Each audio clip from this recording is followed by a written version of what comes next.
Hello बच्चों, let's read the question.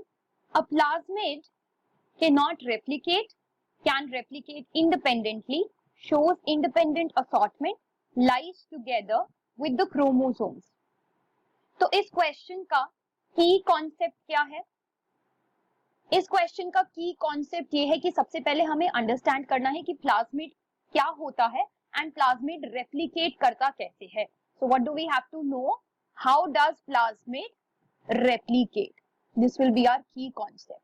Plasmid replicate कैसे करता है या प्लाज्मिड डुप्लीकेट कैसे करता है इनसाइड अ सेल. तो एक एक करके हम ऑप्शंस देख सकते हैं, प्लस वी कैन अंडरस्टैंड कि प्लाज्मिड होता क्या है.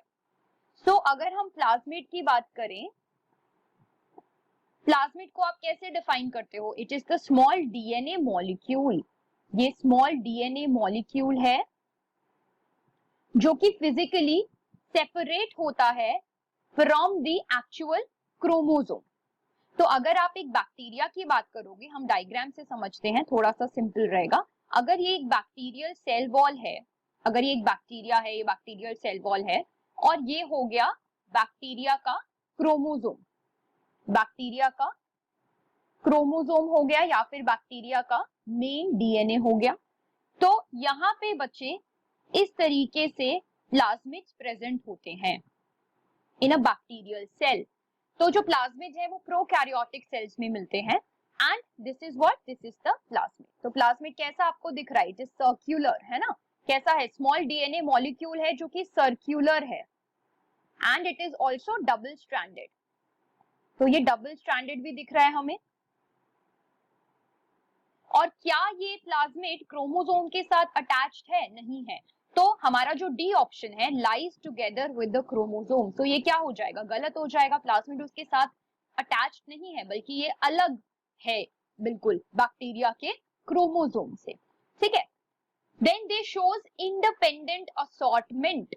नो, यहाँ पे प्लाज्मिड जो है वो इंडिपेंडेंट असॉर्टमेंट शो नहीं करेगा, क्योंकि जो गैमीट का फॉर्मेशन है या बाकी का जो पूरा प्रोसेस रहता है रिप्रोडक्शन में, वो ये वाला क्रोमोसोम करेगा, मेन क्रोमोसोम करेगा. ठीक है. प्लाज्मिड का वो काम नहीं है.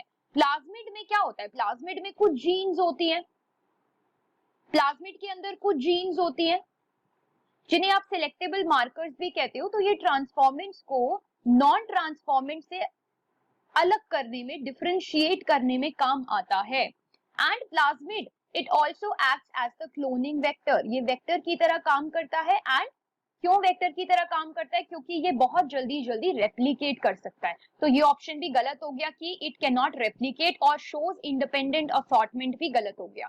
तो सही आंसर क्या हुआ? That they can replicate independently.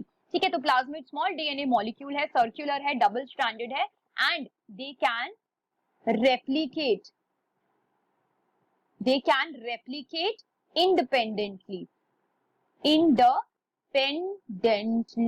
तो इनको बैक्टीरियल क्रोमोसोम की कोई जरूरत नहीं है क्लोन करने के लिए या फिर रेप्लिकेट करने के लिए. तो प्लाज्मिड्स जो हैं, as I have told you, they have the selectable marker genes also and they have some other genes also, right? selectable marker का एक एग्जांपल क्या होता है? Antibiotic resistance genes. तो ये एंटीबायोटिक रेजिस्टेंस जीन्स जो होती हैं, these genes are very beneficial for the bacteria also.